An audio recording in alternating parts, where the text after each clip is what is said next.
E agora sim, Iribaldo, boa noite para você. Vou te chamar.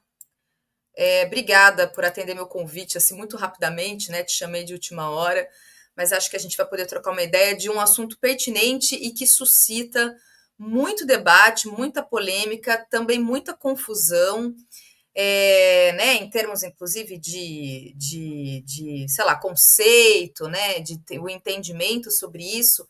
Mas, como eu estava falando, não sei se você estava me ouvindo, a partir de uma percepção e de experiência mesmo que eu tive, a minha crítica a minha crítica ao identitarismo, ela passa por uma análise bastante perigosa em relação às pautas e reivindicações de grupos sociais historicamente desumanizados e violentados, né? A gente pode falar aqui de pessoas pretas, negras, mulheres, LGBTs, as questões de raça e de gênero. E a partir disso, o que eu ouvi muitas vezes, li e ouvi, são declarações muitíssimo racistas, de discriminação, misóginas e machistas também muitas vezes, e aí a partir disso a pessoa ela vai e ela coloca o escudo do identitarismo para tentar justificar esse tipo de manifestação. Né? E também, aí vai, para além dessa minha primeira observação aqui, e gostaria muito de te ouvir, acho que tem uma questão clássica entre os marxistas, inclusive, né, que é o que se reivindica muito e o que se fala, que é sobre o que vem primeiro. Então, tem uma pretensa ideia de que o que vem primeiro é classe. O que vem primeiro? Classe, raça ou gênero? Classe vem primeiro. E aí, daí vem um largo debate, porque também tem muita gente, por exemplo, que diz que raça vem antes de gênero, o que eu não concordo. E aí tem gente que fala que gênero vem enfim. Então fica uma certa hierarquização sobre o que vem primeiro, o que é mais importante, o que se deve ser pautado. Quer dizer, então, é algo que está na nossa arena aí de debates e, portanto, lutas também. E aí eu queria te ouvir a respeito dessa questão e o que você pensa sobre. Boa noite, Thalita. Boa noite, pessoal do chat. É isso. A gente está aqui para se ajudar, é isso aí mesmo. Que esses imprevistos acontecem, é danado. Mas dizer que essa questão que é uma questão que é isso, né? Na filosofia a gente diz que quando uma pergunta ela não é feita, não é colocada da maneira correta, a gente nunca vai ter a resposta correta. A pergunta, o que vem primeiro, como as pessoas geralmente colocam, é uma mal pergunta. E por que uma mal pergunta? Porque as pessoas elas não separam a sua vida em compartimentos, dizendo assim, ó, aqui eu sou eu, classe pobre, trabalhador. Aí agora sim vem eu enquanto pessoa negra. Aí agora vem eu como pessoa mulher. E assim a pessoa vai vivendo a sua vida. A pessoa vive a sua existência de maneira singular, na sua singularidade, mas de maneira plena, de maneira a vivenciar todas essas perspectivas da sua própria existência de uma maneira una. Enquanto classe trabalhadora, eu sou um homem branco. Um homem cis, hétero, branco. E isso faz com que minha experiência enquanto classe seja determinada pela minha raça, pelo meu gênero, pela minha sexualidade. E, portanto, mesmo eu tendo morado muito tempo num dos bairros mais perigosos do Recife, eu tive, assim, não completa uma mão baculejo que eu levei. No entanto, eu tinha vizinhos que, numa semana, assim, perdia as contas nas duas mãos de baculejo que levava da PM. Ambos pobres, ambos lascados, ambos vivendo na mesma rua, mas que vivenciava esse capitalismo dependente e essa violência do capitalismo dependente nas periferias de formas completamente distintas. Então, eu lembro uma vez, quando eu fui para o jogo do esporte, né, que teve uma confusão danada, peguei o ônibus, torcida organizada invadiu o ônibus para tentar fugir de outra parte da torcida organizada, e foi uma confusão, a polícia para o ônibus e diz assim, todo mundo com a camisa do esporte desce. E eu e mais uns três, coincidentemente uns três mais branquinhos, A policial fez assim: vocês sentam. E foi fazer o baculejo no resto da galera. E a gente também tava com a camisa do esporte. O que é que diferencia isso? Tava os três no mesmo ônibus que vão para bairros periféricos de Recife, todo mundo pobre igual, todo mundo classe trabalhadora. O que é que diferencia? É uma questão racial que determina a classe trabalhadora como ela é. Do mesmo jeito que Dona Maria, ela tem lá 2, 3 filhos, cuida dos filhos sozinho, porque o marido foi comprar cigarro, aquele clássico, e nunca mais voltou. E ela experiencia esse capitalismo dependente, onde a mulher, no geral, vai sempre ter um segundo turno, um terceiro turno de trabalho, e vai ter que sustentar os filhos, e vai ter que sustentar a casa, e vai ter que trabalhar, e vai ter que trabalhar em casa, vai ter que cuidar dos filhos, vai ter que fazer o trabalho do cuidado. E isso, um homem pobre não vai ter. Não vai ter, mesmo sendo pobre e trabalhador igual a Dona Maria. Então, essas intersecções, essas perspectivas que produzem a nossa singularidade enquanto sujeito, raça, classe, gênero, sexualidade, etnia, região, no Brasil, inclusive, a região também muda esse tipo de coisa, ela não tem lugar, não tem hierarquia. Não tem hierarquia. É claro que para o marxista dizer assim, quando você diz que não tem hierarquia, então você está tirando a importância da classe. Não, pelo contrário, a classe sobredetermina tudo, mas ela não sobredetermina de maneira abstrata. Ela sobredetermina a partir de corpos e pessoas concretas. Pessoas que são pretas, pessoas que são brancas, pessoas que são indígenas, pessoas que são mulheres, pessoas que são trans, pessoas que são gays, pessoas que são lésbicas, enfim. E que essa forma da classe ser em pessoas particulares produz experiências de ser classe trabalhadora distinta e diferente. Então, geralmente, o que a gente chama de identitarismo e que está combatendo como discurso identitário e não sei o que, esse tipo de coisa, nada mais é do que liberalismo. Só que como a gente não consegue articular bem essas demandas particulares, justamente muitas vezes por a gente fazer uma hierarquia e colocar a classe acima de tudo, quando há sim problemas que são problemas que somente a classe não vai responder, e é preciso você entender a configuração racial da classe, por exemplo, no Brasil isso é explícito. Então a gente não dá resposta a problemas concretos. E aí alguém vai disputar na política, não há vazio, alguém vai dar uma resposta a esses problemas. E a direita não, desde os anos 70, 80, a direita adotou a estratégia de capturar essas pautas ditas progressistas e dar um formato liberal a reivindicações válidas, porém em formato liberal. Então, geralmente, eu geralmente digo isso, assim, geralmente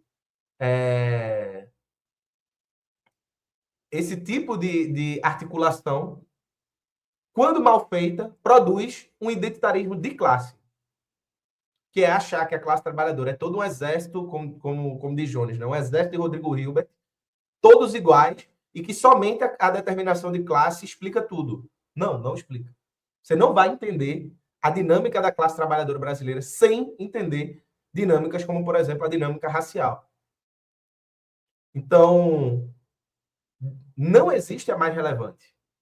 Existe uma totalidade de interações que produzem o sujeito na sua existência concreta. Agora, claro, como vivemos numa sociedade de classe, você tampouco, do mesmo jeito que você não explica a classe sem determinantes de raça, gênero, sexualidade, tampouco você explica a raça, gênero, sexualidade sem os determinantes de classe. Afinal de contas, uma pessoa negra rica e uma pessoa negra pobre vivencia e experiencia o racismo, ambas vão vivenciar e experienciar o racismo, mas de maneiras muito distintas. Então, acho que essa nuance é importante. Bom, e aí, olha só, fazendo só complementando aqui um comentário do Ricardo, que ele diz o seguinte: bom, Eribaldo acabou de admitir que a opressão de classe é a mais relevante. Só me permita, Ricardo, e Eribaldo e a nossa audiência aqui, trazer um fato que aconteceu no passado. Aqui no Rio, em Copacabana, a polícia abordou 4 garotos no Copacabana, Zona Sul, região de classe média rica aqui no Rio.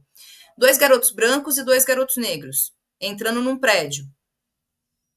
E ela, claro, foi extremamente violenta porque ela achou que os 2 garotos negros que estavam com os 2 garotos brancos eram assaltantes. Não, eles eram filhos de embaixadores. Eu não vou lembrar de que país era exatamente, mas 2 garotos ricos. Mas eles tomaram, aqui usando a expressão que o Eribaldo trouxe, o baculejo da polícia, porque eram negros que estavam no Brasil e, portanto, a condição de raça, 2 garotos negros, tomaram o enquadro da polícia, né? E os 2 garotos brancos não. Então, assim, é só trazer um fato porque assim, se não fica como, né, Iribaldo, você explicou, fica uma ideia de que o que é mais importante, o que é mais relevante, não. Eu acho que é muito difícil a gente tentar trazer esse critério quando a gente vai analisar o fato, as coisas concretas do nosso cotidiano. Veja, uma mulher rica, ela não está livre de sofrer violência doméstica. Ela não está livre de sofrer as condições de opressão do patriarcado, do machismo, misoginia, etc. Agora, evidentemente que uma mulher rica, quando ela casa, por exemplo, ela vai para um casamento, ela vai poder contratar 2 ou 3 empregadas domésticas. Ela vai ter pessoas que vão poder trabalhar para ela. A mulher pobre, quando casa, ela vai ter que ser a pessoa que vai fazer os trabalhos domésticos de cuidado. Então, quer dizer, esse tipo de coisa que eu acho que a gente precisa se aprofundar, senão, Eribaldo, eu tenho a sensação, a partir desse comentário, é que sabe quando parece que a gente pegou uma bandeira e a gente vai com ela até o fim e a gente não consegue, justamente usando um termo que você trouxe, compreender as nuances todas que estão presentes no nosso debate e na nossa discussão? E aí, vai para a questão aqui, um pouco analisando, como eu digo sempre, eu tenho dito isso sempre aqui, Eribaldo, eu acho que a gente sempre, quando a gente faz as nossas análises aqui e as nossas reflexões, a gente sempre tem um diagnóstico e uma tarefa. É sempre assim, porque não adianta também a gente só ficar criando diagnóstico e a gente não entender como é que a gente vai, a partir daquilo que a gente sabe, tá bom, a gente já entendeu, e o que a gente vai fazer a partir disso que a gente entendeu? A gente precisa, né? Então, o que me parece é que esse debate sobre o identitarismo, ele criou-se, né, essa panaceia de que agora o problema está tudo criado na questão da identidade, e aí a gente para de. A gente não consegue analisar que fazendo esse tipo de avaliação discriminatória, a gente perde no debate e a gente tem uma direita, uma extrema-direita que seja, que captura essas bandeiras e distorce completamente. Então, a gente tem, por exemplo, no processo eleitoral, a gente tem mulheres, pessoas pretas que vão se alinhar à extrema-direita, que não conseguem entender a dimensão de que a extrema-direita ela é contra qualquer tipo de avanço no que se refere aos direitos desses grupos sociais. Então, a gente fica muito preso aqui em tentar ser convencido do que é mais importante, do que é preciso ter prioridade, e aí a gente perde no debate, enquanto a gente tem uma extrema-direita que me parece muito mais perspicaz e captura, muitas vezes, e captura em termos de voto, em termos de construção mesmo ideológica e de aglutinar mesmo pessoas para o campo da extrema-direita, e não para o nosso campo. É aí que eu acho que a gente perde, sabe? Teve uns comentários aqui no chat que alguém disse assim: mas eu lembro que os meninos estão vivos, né? Aí falou assim: não, mas as mulheres, uma mulher rica, ela é inimiga de classe da classe trabalhadora. É verdade, os meninos estão vivos e uma mulher rica, burguesa, é inimiga de classe, da classe trabalhadora, mas ela continua sofrendo machismo, ponto. E esse machismo é uma estrutura que transcende a estrutura de classe, ainda que seja determinado pela forma classe, ou seja, mulher rica, e isso está lá em Eliette Saffioti. Aí vai ter que questionar Eliette Saffioti, por exemplo, se o que ela está falando sobre essas diferenças da violência patriarcal e machista nas diferenças de classe anulam a própria existência de uma opressão particular, que é a opressão de classe, de gênero, da opressão de sexualidade, etc. Do mesmo jeito que o fato dos meninos terem tido condições financeiras e institucionais de saírem daquela situação, de estarem vivos, não anula o racismo sofrido. Então, ter essas condições são importantes. Por quê? Porque existe uma falsa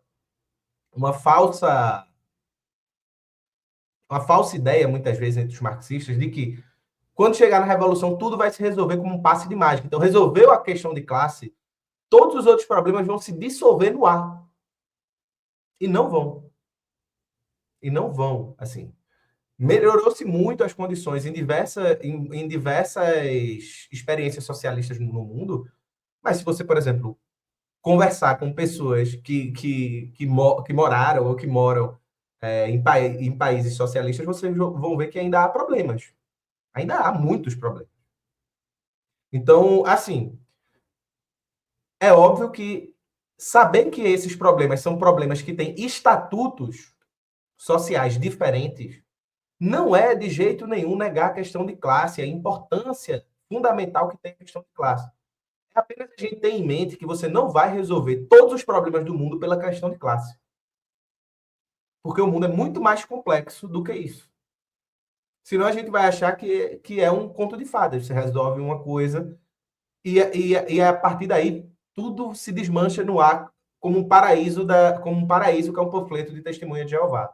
Agora, claro, como a gente pode coadunar as duas coisas dentro de uma perspectiva política? E aí eu entro um pouco no que, por exemplo, o Vladimir Safatli coloca como uma teoria antipredicativa do reconhecimento. Então, o que seria isso, né? Esse palavrão todo? Seria a ideia de você partir de entender que há estruturas que se cruzam e você pode atacar as duas estruturas ao mesmo tempo.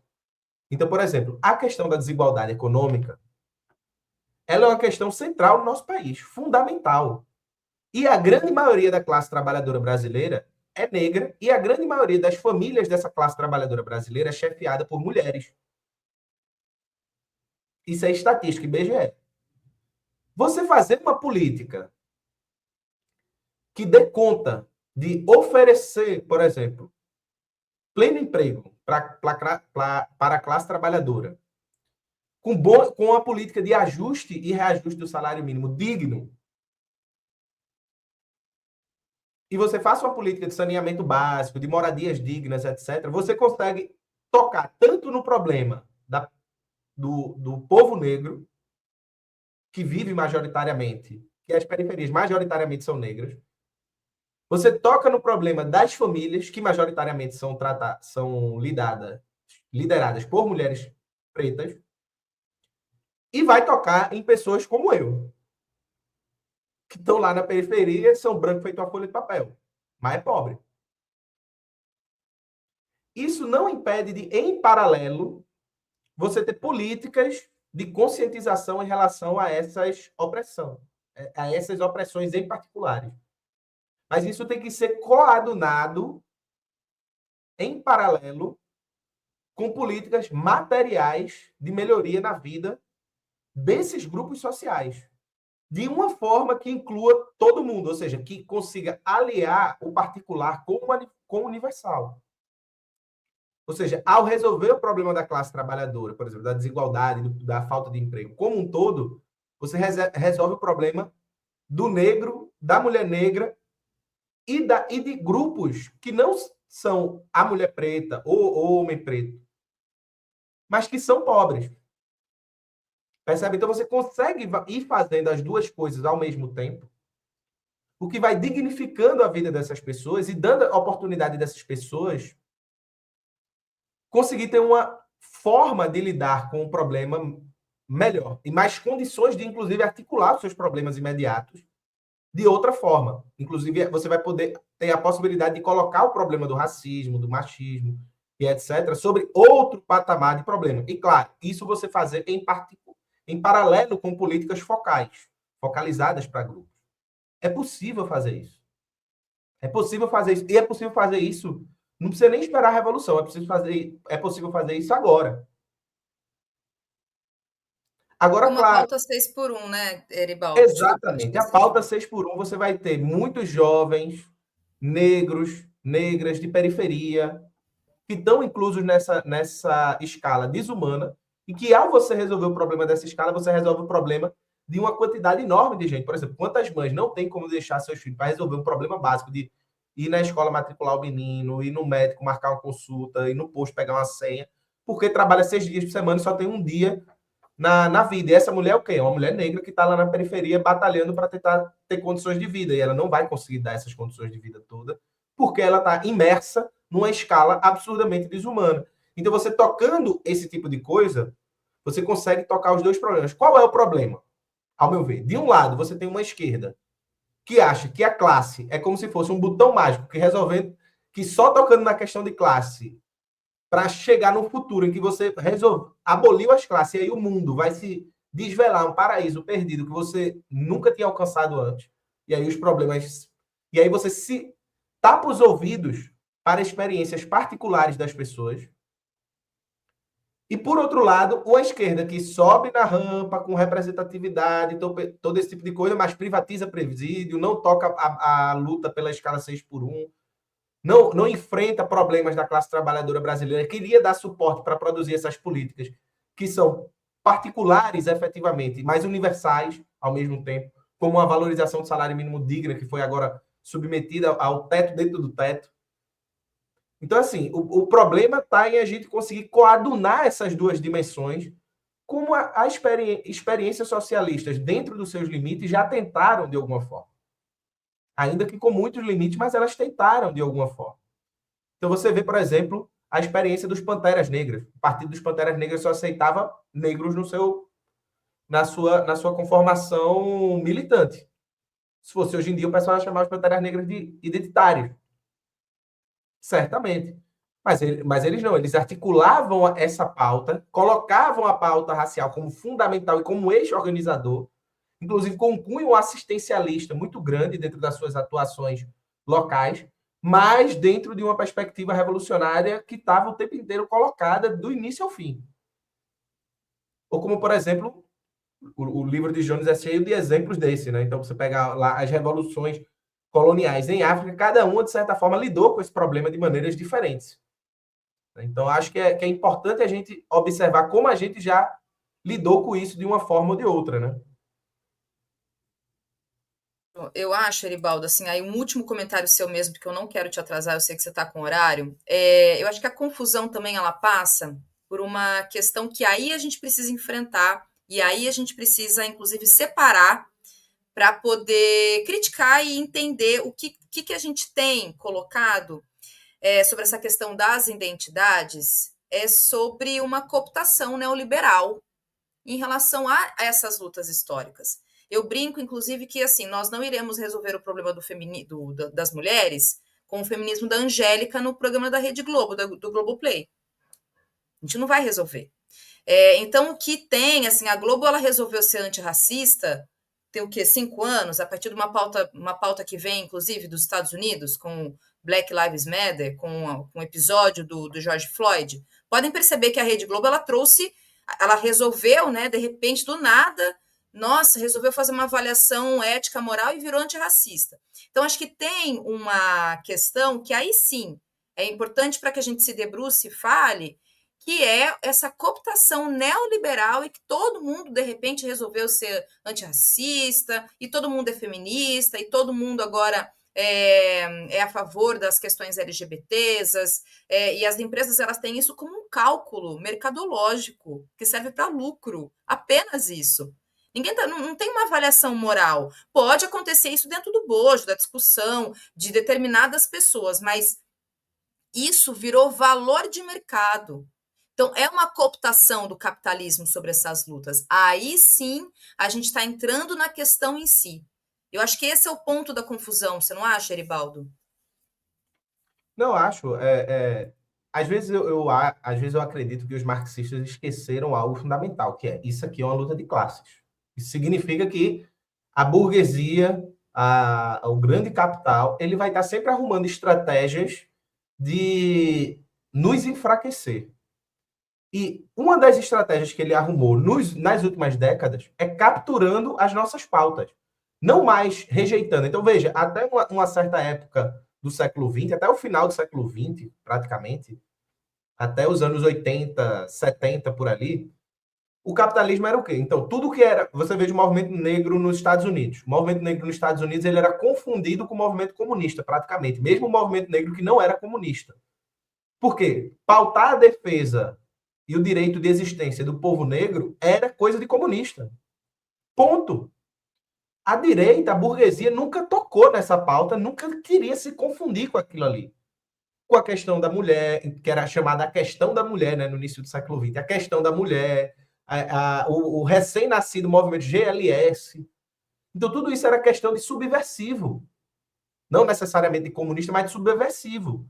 De gente antissistêmica. Até que o capital percebeu que era muito mais fácil lidar com esses elementos contestadores, capturando eles. Porque aí você tira o monopólio de pautas visivelmente antissistêmicas, até aquele ponto, da esquerda, e dá uma roupagem, um envelope de direita, que é isso que a gente chama de identitarismo, é essa roupagem, tira toda a sua radicalidade, tira seu caráter de classe, tira seu caráter emancipatório, seu caráter reivindicador, seu caráter crítico, e dá um caráter de uma mera representação vazia, de uma conquista de identidade individual, como se fosse somente o direito daquela identidade existir num mundo mercantilizado, e assim por diante.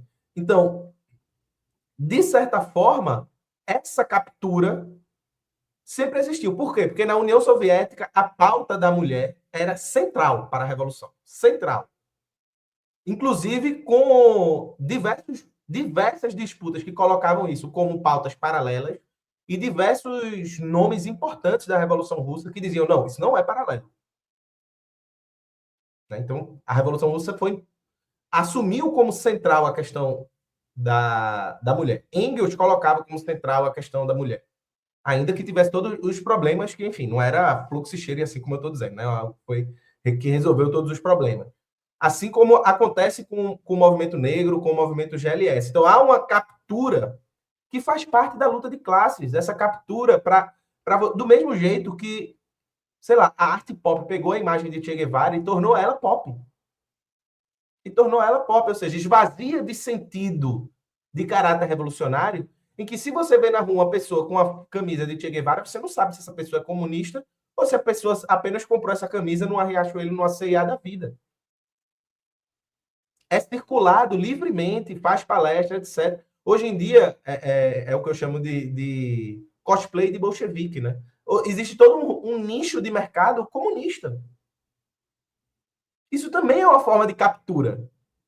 Isso também é uma forma de captura. Né? Então, gente, eu sei que o termo não é mais GLS, só estou dizendo que o movimento começou, teve esse... Não, e é recente LGBT. Quando eu era criança, quando eu era mais novinha, a gente falava Exatamente, GLS. era GLS, quando lá atrás. E esses movimentos estão sendo capturados de forma que isso é luta de classes. Cabe a você não simplesmente aceitar essa captura e dizer, então, logo, se isso é identitário, então o que é que eu faço? Jogo o bebê com a água do banho fora. Então, tudo não presta. A forma como a pauta aparece e a própria pauta. O que a gente tem que fazer é dar a essa pauta uma roupagem revolucionária. Nós somos capazes de dar a problemas concretos uma solução revolucionária que não seja um mero abstracionismo que cai num identitarismo de classe, que vai dizer para as pessoas que todo mundo é classe porque é classe, e ponto. Quando visivelmente não é isso que as pessoas vivem no dia a dia delas, elas não são só classe. Então, se a gente não é capaz de dar às pessoas a problemas que elas vivenciam concretos e que fazem parte do dia delas, uma roupagem, um horizonte revolucionário, aí a gente vai ficar sempre achando ruim porque é identitarismo, é não sei o quê, é isso, é aquilo outro. Então, eu sugiro, por exemplo, uma leitura, que é um livro muito interessante do Assad Haider, que é o Armadilhas da Identidade. É um livro muito interessante, onde ele vai mostrar que é possível, sim, e que, inclusive, o termo identitarismo, o termo nem surge com a direita. O termo surge na esquerda. E não é numa esquerda, para usar o termo que os jovens usam, né? Woke, Não é na esquerda woke, não. É na esquerda revolucionária, comunista. É num coletivo de mulheres comunistas. E que tinham essa preocupação em articular a questão de classe também. Então, esse é um livro maravilhoso que mostra para a gente alguns pontos de como isso é possivelmente ser feito. Agora, é preciso querer fazer, é preciso estar disposto a fazer e sair de perguntas ruins. Perguntas que a gente não vai dar onde toda a resposta a essa pergunta vai ser uma resposta equivocada, porque a própria pergunta não abre o horizonte de resposta adequado. Eribaldo, perfeito. Olha, obrigada mesmo por contribuir aqui sobre esse debate. Como eu abri aqui a live falando e achei muito pertinente a gente falar sobre isso e a gente vai falar sobre isso em outras oportunidades sempre, porque assim que eu publiquei hoje cedo, nossa, aquilo virou ali na publicação e o povo está lá até agora. É isso, né? Tá na nossa arena, acho que a gente tem que falar, tem que conversar sobre isso e a gente tem, como eu disse, um diagnóstico e uma tarefa, sempre. Tá bom, obrigada mais uma vez de me socorrer aqui e poder trocar uma ideia com a gente aí nesse tempinho que você conseguiu disponibilizar aqui para o Cultura Brasileira. Até a próxima. Até a próxima. Tchau, tchau. Até.